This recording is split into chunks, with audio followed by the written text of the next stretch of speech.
Well, hello and welcome to the Profit Express. I'm Tim Healy, and I'm inviting you to join me each and every Wednesday so you can be prepared to win the battle for business. That's right. Now, listen, I know you're out there. You're closing deals. You're making money. You're turning prospects into profits.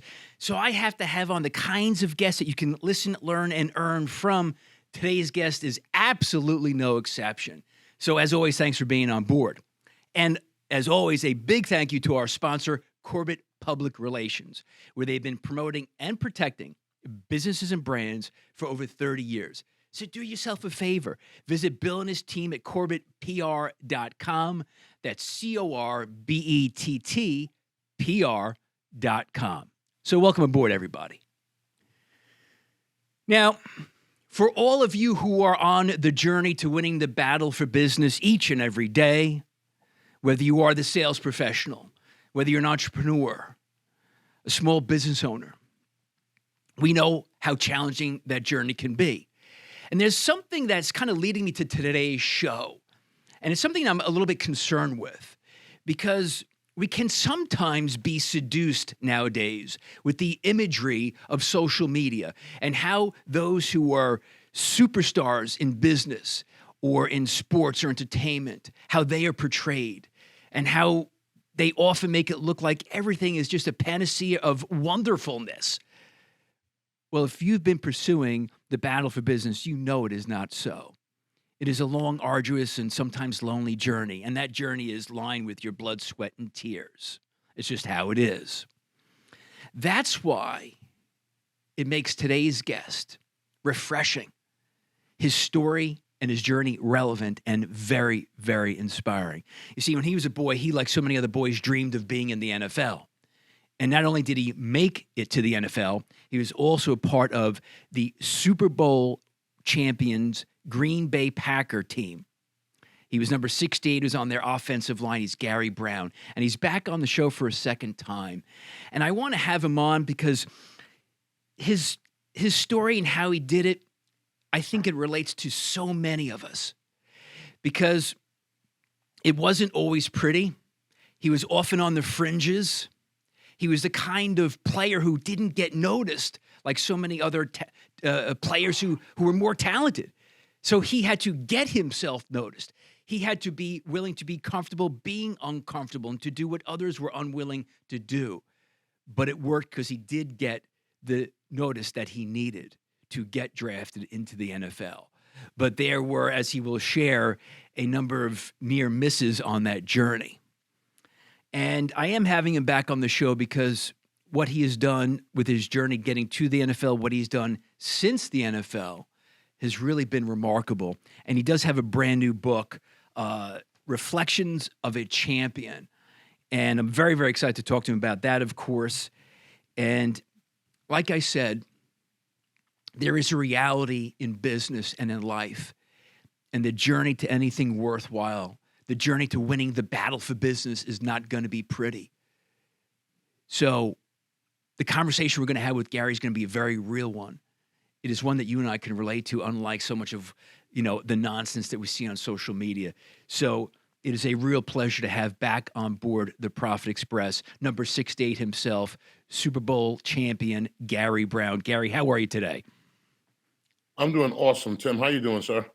Listen, to have a Super Bowl champion on the show, personally, it's a pleasure and a treat. And listen, as everybody knows, we're towards the end of January. We're right around the corner to another Super Bowl. We'll talk about that in a little while. I'll be interested to get your picks, but more importantly, your story, as I said, and I mean this, from the bottom of my heart, Gary. It is a relevant story. It is a real story. It's an inspiring story. And again, you've got a new book, which is not just did you make it to the NFL, not just did you become a Super Bowl champion, you're also author of a book. I mean, would you think you'd be at this point in life? It's pretty amazing. Life has its ups and downs, and this is definitely an up for me. It's about reinventing yourself and keep pushing and keep going forward. And I don't just talk it, I try and live it. I try and live by example. Well, you as I know, you definitely are. So let's go back to the journey a little bit. you're a local guy. You grew up in Brentwood, and you told an amazing story. I'd love for you to share it again on your experience getting picked up and playing for Nassau Community College, and how it almost didn't happen. Well, Nassau is an elite school to be a junior college. And coming out of high school, I didn't have much options. It was, at one point it was like, oof, am I going to the military? Am I going to go work in a factory? Or, you know what? I might as well try college. And my mom has a rule that if she can afford it and she's willing to do it, every one of her kids got to go to college and at least get an associate's degree. Okay. My theory was, Mom, high school kind of kicked my butt enough. Do you really think I want to go to college? But, rules of the house, and I'm the older brother, so again, I have to lead by example. Yep. And I went. When I went there, I decided to try out for the team. And when I got there, there was some monsters there. There was guys lifting, 3, 4, 5 plates on the bench press, and I'm like, what? We barely had a weight room in Brentwood, and these guys are lifting weights like that. So it was an eye opener. Like, I'm like, these guys look like they belong in the NFL already, and here I am, fresh out of high school with these little arms and skinny legs, and I'm like, all right, we'll try it. So there's a lot of stories in there I didn't tell you about. So one of them is playing at Nassau. One of my biggest lessons in football came when I had to go against this veteran defensive lineman who was like the prettiest thing in pads I ever seen. He had big muscles and shaved legs, and he was one of these gym guys. And I'm like, oh my God. So I'm in the back of the line trying to time up how to avoid this guy. And just my luck, I land right in front of him. First day in pads, everybody wants to show off. And this guy gets in his stance and he's, drooling at the mouth. He can't wait to eat me up. And I was so scared, Tim, that when the coach blew the whistle, I just took off out of my stance and I hit this guy. And he didn't even get out of his stance. And he fell down. And everybody got so crazy and they were cheering and laughing and clapping. And I got up humbly and ran to the back of the line like, thank God that's over. Well, the truth of the matter is, I didn't just poke the bear, I pissed the bear off. Oh, so now this guy is like, get that rookie back up here. Nobody does that to me. And I'm like, damn. Round back to the front of the line. I'm like, oh, now I'm going to get chewed up. But instantly, I'm like, well, I caught him in his stance. So maybe he's slow, but I'm going to get an extra jump. So out of the corner of my eye, I was watching the coach. And when I saw him get ready to blow the whistle, I took off again and I hit him and he fell. And right there, I learned that if you're bigger and stronger than me, I'm going to be faster than you. And if you're faster and stronger than me, then I'm going to outsmart you. I started playing the game with a different mentality. I started playing offense with a defensive mentality. Like, I'm going to get you before you get me. Or I'm going to give you so many misreads that you're not going to understand that. But that carried over into the Division I as well. So it was pretty awesome. Me playing at Georgia Tech was great. I was there for a short time. I got a scholarship leaving Nassau Community College because those 2 years I played at Nassau, I tell you, I went in as a boy and I left as a man. But when I went to Georgia Tech, I seen these guys with this great opportunity. And I'm like, I left a bunch of hungry dudes at Nassau Community College. And here you guys have this Division I scholarship and you're not taking advantage of it. So long story short, I played my butt off at Georgia Tech, and there was a lot of talent on the team.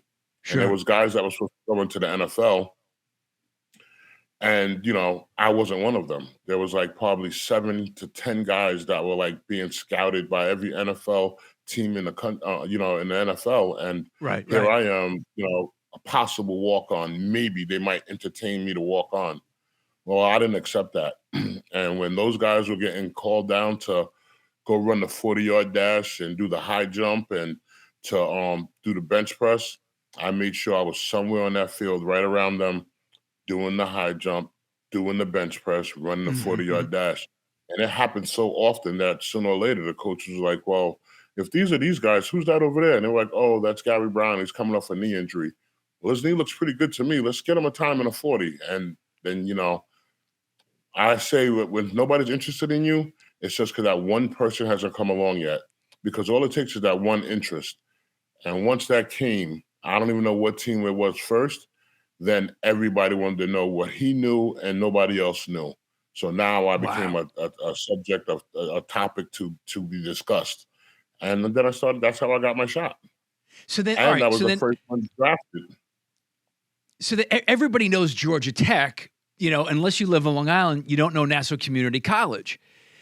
But having gone to a school like that, do you think that actually made the difference? What if you'd gone directly to Georgia Tech? It made all the difference in the world for me. I think if I would have went to Georgia Tech or any Division I school out of high school, I don't think I was mature enough mentally, physically, or emotionally enough to leave my mother's house. I think leaving Really? for the Yeah. first time, I would have really went and fell into the I'm away from home. I Hmm. could do what I want. I'm my own boss kind of thing. Yeah. Yeah. But going to Nassau Community College first, helped instill a little what's the word I'm looking for? Obedience and discipline. Right. Having to Right. get up and that drive from Brentwood to Nassau Community College can be 20 minutes or it could be an hour and a half. Right. How am I Yep. going to make time to get the class on time? And if I get there ahead of time, how am I going to not fall asleep in the car and still make it to class? Because I need to pass, because I need Right. to play. So those things matured me a lot. So when I got to Georgia Tech, I didn't look at it as me going to school and playing Division One. I looked at it as an opportunity to better my life and to make a step up. Don't get me wrong, I was a college kid at the same time, but you know, I had a purpose, I had a focus. So then, great journey, great experience at Nassau, then to Georgia Tech. You get drafted. So I think it was the Steelers first, and then the Packers. Um, Listen, it's hard for the average guy to understand. Like I said in the beginning, so many young boys, they dream of the NFL, they dream of major league sports, and so few, as you know, it's a fraction of a fraction of a fraction of a percent are actually blessed to play in some capacity. You were one of them, and not just that, but the Super Bowl champion, which is just the pinnacle. Um, how would you describe what your NFL experience meant to Gary Brown? As a kid coming from Brentwood and didn't have many sports idols to look up to, um, you know, I had a better chance of being a rapper than being a professional athlete coming out of Brentwood at those in those days. Right, right. I think it's not about Gary Brown. I think it's bigger than that. I think I represent where I come from. I represent Brentwood. I represent Long Island. I represent New York. I represent my mother and father, my Mhm. brothers and sisters. So I've always carried that with me. And us New Yorkers, we're not better, we're not worse than anybody, but we're just a little bit different. And so I always make sure I carry myself with pride, and let people know where I was from. But making it into the NFL and seeing some of the talent that I passed, I wasn't the best in high school. I wasn't the best at Nassau Community College. I wasn't the best at Georgia Tech. So I look at it like, what makes me different? And Mhm. one is work ethic, but there's other talented players. So what's the difference? And it's, being able to do those things or being willing to do those things that everybody else don't want to do. I've seen great athletes say, if I can't play quarterback, then I'm not playing the sport anymore. Or if I can't be a receiver, I quit. Are you hurting yourself or are you hurting the team? Like that decision is not hurting anybody but yourself. If Right, you right. love to play, put your feelings aside and play. And being a team player, that's what that means. That means, you know what? If the team needs me to play this position, even though I'm not as good at it as another position, then Mhm. I'm going to do it for the team. And I built a career on that because truthfully, I'm a really good offensive guard. And it was great because my assignment's right in front of me. I don't have far to go and I could deal with anybody that's right there. But I was always a better tackle than most teams had. So I always played out of position. And playing out of position took me from Nassau, got me a Division I scholarship, and got me drafted to the Pittsburgh Steelers and picked up by the Packers and Mhm. won a Super Bowl. all because I was willing to do something and play a position that wasn't my gift, but it was what the team needed. So sometimes, actually, when you look back at it now in life, sometimes when things don't work out your way, it's blessings in disguises. Yeah, And yeah. who am I to stop that blessing? Now, I know we're talking, again, today's guest, Gary Brown, number 68, Super Bowl winning champ with the Green Bay Packers. It's the Profit Express. We talk about winning the battle for business, and your story is so relevant because just as you had your journey in football, you have your journey in sales and in being a business owner, and you have to pivot. You have to be willing to do things that you didn't anticipate doing. And as you're telling your story, Gary, that's what's so clear and that's what's so relevant and real.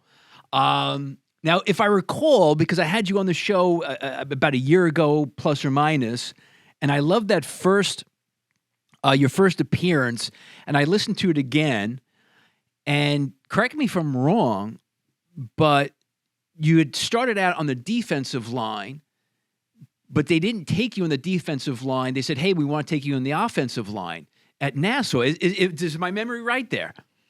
Yes. So Okay. I went to try out.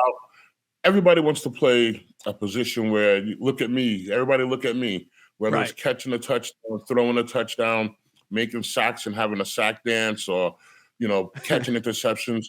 Offensive line is the least rewarding position on the field. Right. The only time you get mentioned is if you have a holding penalty or the quarterback gets sacked. When you win a game, the quarterback and the receivers are great. When you lose a game, the offensive line stinks. So that's a badge you wear. So initially, coming out of high school, not knowing any better, I wanted to play defense. And, I tried out for the team, and I wasn't on the made it list or the cut list. And I just assumed I got cut. And when I ran into the coach, he said, Gary, where you been? And I'm like, well, I didn't make the team. He was like, well, I didn't cut you either. I'm like, well, what does that mean? He's like, you're supposed to come see me. I didn't see that note on the board, so I just assumed that I didn't make the team. And he was like, we have too many defensive linemen, but the offensive line coach sees something in you. And trust me, it's the fastest way to Division I scholarship. And I'm like, Division I? I'm trying to make the team at Nassau Community College, and here you do talking about Division I. But if it means I made the team, and that's what my goal was, then I'll take it. I'll accept it, and I'll be at practice later today. And that's how my career got started. Wow. It was almost over at the same time, because if I didn't run into the coach, I would have missed a couple of days, and they probably wouldn't have put me on the team.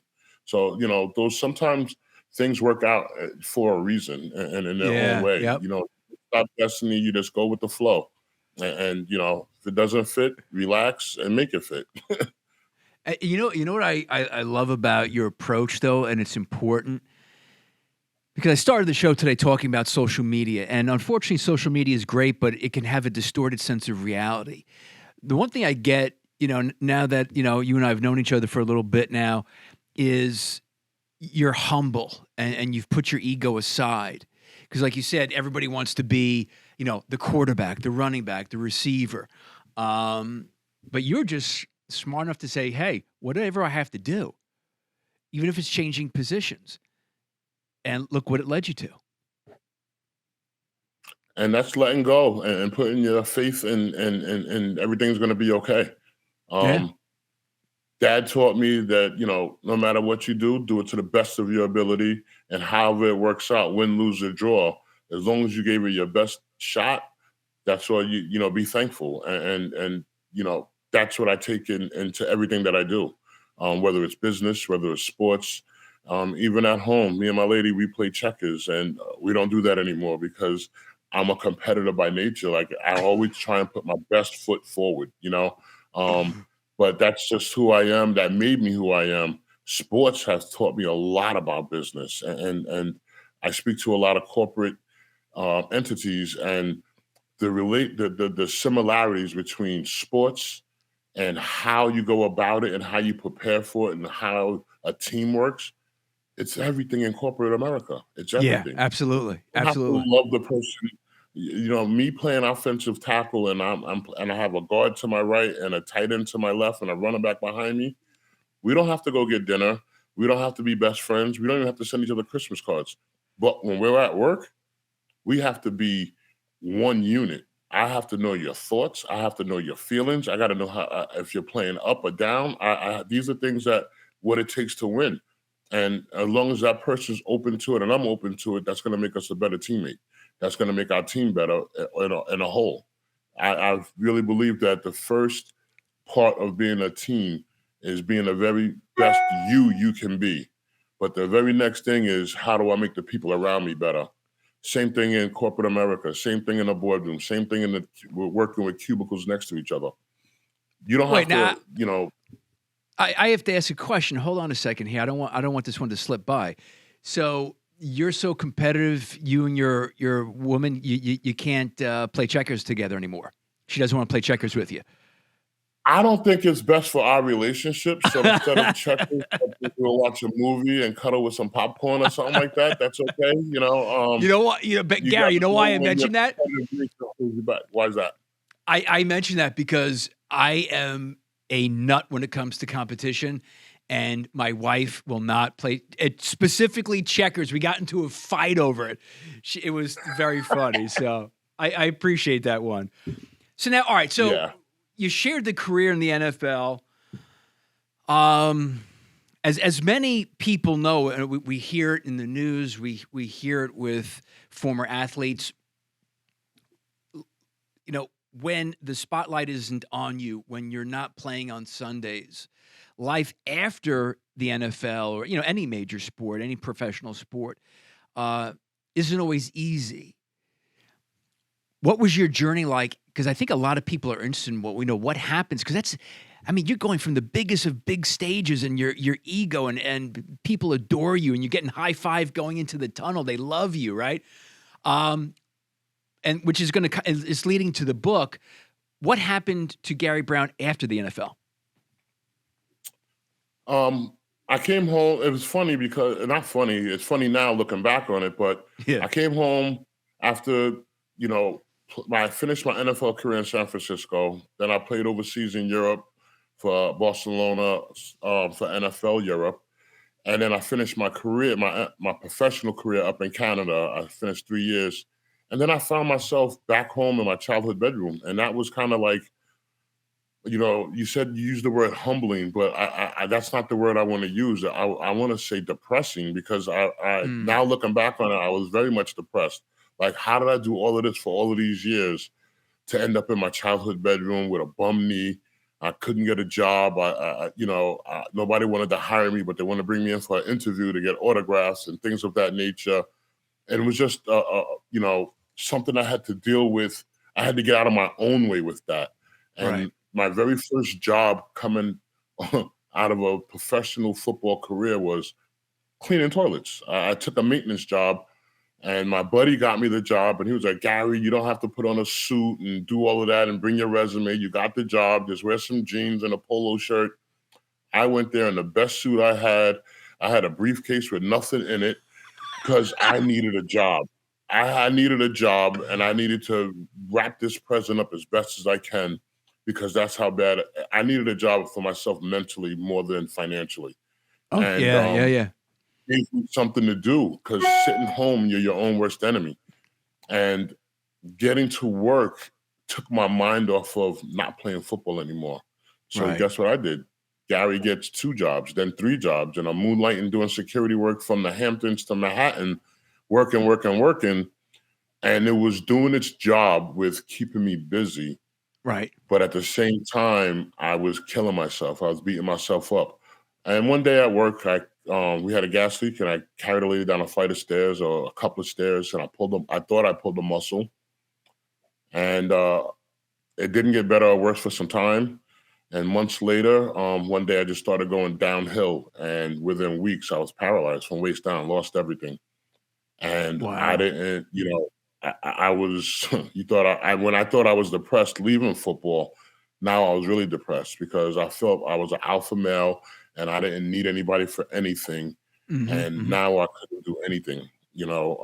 I'm living in a home, and I couldn't even make it to the bathroom. I couldn't, the toll it took on me and my lady and the relationship that we had. And she was there, stood by me all the way. But it didn't make me feel any better. It didn't make me feel manly enough, or so that Mm, was a tough pill to swallow. After my surgery, which was to stop the paralysis from getting worse, I was mhm. told I was never going to walk again, and that was another pill to swallow. And I have all these people, therapists, doctors, and everybody else telling me how, oh, it's okay. You get the car with the pedals in your hands, and you get these electric wheelchairs and all of this stuff. And I'm like, that's not okay. Right. I didn't like going out in public with somebody seeing me in a wheelchair. I just, you just feel people looking at you like pity, and that's not who I am. That's not my personality. I don't want you to feel pity for me. I want to be able to do things myself. Right. So I saw a guy on the internet named Nick Wojcik, quadriplegic, no arms, no legs. He had a little foot sticking out of his hip, and he was on top of a stage, on top of a table, Really? telling able-bodied people how to live life.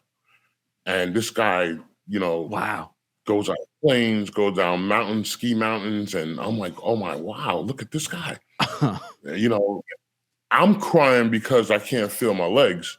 This guy has no legs, and he's smiling from ear to ear and living a life that I wish I could live, So that put things in perspective for me. But his message was, if you want to get over your own problems, help somebody else with theirs.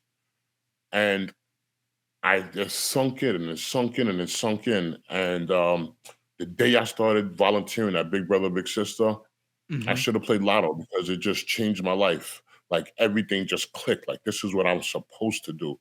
This is what I was meant to do. And I was like, well, God, if this is what you wanted me to do, you could have just told me. You didn't have to put me in this situation. But I really So think that I didn't appreciate it unless I went through what I went through. that's man, that is a powerful story, Gary. And so that one quote from him, if you want to get over your own problems, help somebody solve theirs. And that was kind of like that was your catalyst. That was your turning moment, right? That was my moment. Yes, that So was my moment. And I've been doing it ever since. And that's what leads me into the work that I do. So once I started with Big Brother, Big Sister, it's like once you start peeling back the layers, you see more and more. So mhm, mhm. after starting mentoring programs, then I'm like, wow, these kids are going to school hungry. So now I'm starting to feed them. And then I'm like, Yep. some of these kids don't even have homes. They're homeless. So now I'm working with mentoring programs at homeless shelters and feeding them and clothing them and then picking them up for Christmas. And it was an ongoing thing. And I just knew that this is what I was supposed to do. This is where I'm supposed to be. My mother smiles and says, "Baby, you're doing good work, and just keep it up." My family's behind me; they support me. I get out the door early sometimes, and I come home late, but they know I'm out there doing good work, and dinner's ready, and the beds are made, and they're like, "Oh, I know you're tired. Come late out." And that's the support that's the team that we have. And it's everywhere. Teamwork means everything. Well, listen, I've been following you for a while now, and I see the impact you have here locally, and like the Long Island community, especially with the kids. It's tremendous, and and again, so much of your journey, like I said, it's relevant, it's refreshing, it's inspiring, it's real. That's what people want to hear. That's why you're on the show. Um, but so when we have to talk about, so we talked about the college experience, the national community was great. Obviously the NFL, but now you have a new book, Reflections of a Champion. I love the that is an awesome looking picture, by the way. That's a great looking cover right there. That just Thank you. inspires Thank you so success. much. Tell us why the book? How did it come about? The book started with a trip to Milwaukee. Me and a good friend of mine, Dave Lionheart, that I do Play for Your Freedom, which is a veterans program that we do, Hmm. dealing with veterans, dealing with PTSD. And we go in and out of VA hospitals, trying to help them get their mind off of what's going on. So I had an opportunity to go back to Milwaukee, Wisconsin for the first time in 23 years. Hmm. And I was going for autograph signing. I wasn't comfortable and I wasn't sure how I was going to be received. So I was really nervous about the trip by itself. What if Right. nobody shows up? What if they throw eggs at me? I don't know how they're going to receive me. And So I asked my buddy Dave to come with me. And while we're there, no matter how the autograph signing goes, we're going to end on a good note because we're going to go do what we love to do. And we're going to go to the VA hospital and we're going to deal with veterans and we're going to talk to them and we're going to get them out and play. And no matter what happens throughout that trip, we're going to end on that note and we're going to get our butts in the plane and come back home. Little to say that the autograph signing was a success. There was people there. The lines were Awesome. out the door. They Awesome. were like, Gary, where have you been? We miss you. We love you. This is your home, your forever home. And that was amazing. That was like, it was so emotional for me. And the whole trip was an emotional roller coaster. And so when we got back, Dave was like, Gary, do you mind if I write about the trip? And I'm like, Dave, what are you talking about? Write? You don't write. And he was like, I know, but it was so powerful. I just feel I need to put it on paper. So he wrote this piece from New York to Milwaukee and back again. And it was so inspiring and how he captured everything that happened on that trip. Then he asked if he could keep writing because he's the one person that knows and heard me speak the most. He heard me speak on every level from little league kids playing Pop Warner football to disabled kids to, 99-year-old veterans in wheelchairs. He heard me speak to them all and everything in between. So he knows a lot of my stories. And we started putting it together during the beginning of the pandemic, meeting in the mornings on Zoom, like 6, 7 in the morning, a couple hours a day. And before you know it, we had a book with a purpose. And we eliminated, trimmed all the fat. Some really good stories didn't make the book because they didn't have purpose. But everything in this book has a purpose. And it's about overcoming adversity. It's about being the best you can be. I don't talk about what I heard or what you should do or give you advice. I just talk about how I navigated through some of the trials and tribulations of my life. Right, your story. Yep. My story. And if that can help somebody get through their story, like Nick Wojcik helped me get through his story, helped me get through, my tough times. If I could be there for one person, that makes the book worth it. So, all right. Gary, let me ask you that then. So you have this book and somebody's story, and that's why you're on the show. It's sharing the story. Stories are powerful. People relate to stories. So it could be, an aspiring athlete. It could be a veteran, like you say, because you deal with veteran groups and helping veterans out. What would you hope somebody gets from reading Reflections of a Champion? What would make it a success for you? A brighter tomorrow. Hope. Today's society, we kind of close the door on hope in a lot of different ways. People accept the situations they're in, and you don't have to. If you don't like the situation you're in, do something about it. If you can't do it on your own, get help. And it's okay to get help. Trust me, I'm a stubborn dude, and I don't like to ask anybody for anything. It's hard asking somebody for help. Yeah, I appreciate that. Yeah, one of the most humbling times I had in my throughout everything that happened was I was in a hospital bed, and an intern, she couldn't have been more than 20, 23, 22 years old, had to come in and clean it. Had to come in and roll me over and clean my bottom. And that's a humbling, that'll take your manhood away. And when my girl walked in and she saw my face, she says, no, don't do that anymore. I will be here every day, 2 or 3 times a day to do this for him. That was, a moment where I'm like, thank God I had somebody like that. Thank God, because I don't know how I would have dealt with that every day. And when I go to the VA hospitals and deal with veterans and I tell that story, they relate to me right away. Sure, of course. Especially like in the disabled units or the wheelchair units, they relate to me right away. They're like, oh my God. And I'm like, yeah, you're not alone. You're not the only one that feels like that, but nobody talks about it. Let's open up. Let's talk about it. Let's get it out on the table. And then my biggest lesson to them is you're going to be able to help somebody else because there's people who've been in this situation before you. There's people going to be in this situation after you. Now, Right. don't you wish you had somebody like yourself that could talk to them and walk them through it? And that's what we do. And so if you read that book and you're going through something and you're in a rough situation, if you could get some help, if you could get an idea or a good direction to better your life, the book's a success. Even if it's just for one person, it's a success. Now, I mean, listen, my podcast or show or any other show or when you do talks for organizations, you're sharing it, which is awesome. You're sharing the story, which is awesome. And listen, there are parts of your story that we didn't talk about on the last time you were on the show that, man, I'm even more inspired by you now, Gary. I'm telling you. So again, I wish you a lot of success with the book. I know it's going to help people that you may never even know it's helped. I mean, I know for a fact it's going to touch people in ways that you might not ever be aware of. I know that for a fact. So I know you got a big event. I wanted to give you a moment to talk about that. You got a big event coming up. Share that with us. Yes, January 29th, I'm doing my very first fundraiser. Like I said, I hate asking people for anything. So my nonprofit's been running for about 10 years now. Mm-hmm. And a lot of it has been family and friends, donating for a purpose, whether it's Thanksgiving, whether it's toy drives, whether it's coats, pajamas, whatever it may be.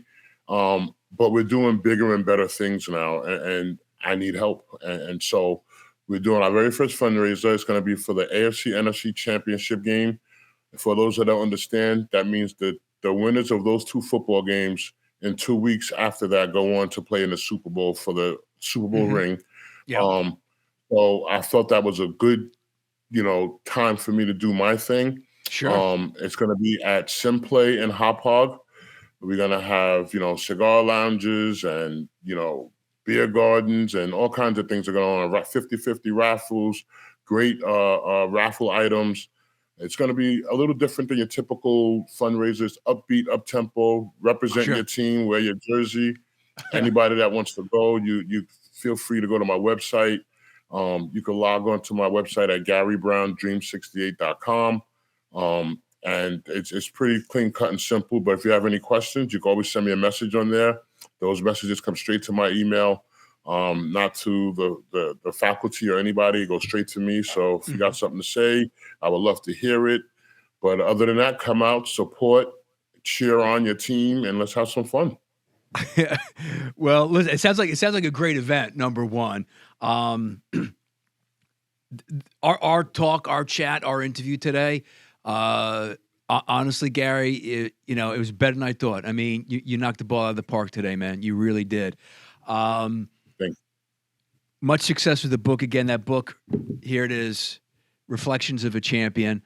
I'm a Jets fan. That's all I have to tell you. You understand what that means. 7-4, and we go flush down the toilet, Gary. All right, so listen, it's not often I have a Super Bowl champion on, so I have to ask you. You got to get your picks for the Super Bowl. Who's going to be in it? Gary Brown, what do you got? Oh, I wish I could answer that. There's so many. Can I give you like 4 teams and we pick one? No, come on, man. You can't discount the Chiefs because Mahomes can pull stuff out of anywhere, and he could single-handedly win a game. I'm really going for somebody like a Buffalo Bills. I think their story is very unique. First of all, with their past history and the curse to their fluke loss last year after beating Kansas City, then that fluke loss, and all that's happened to them this year.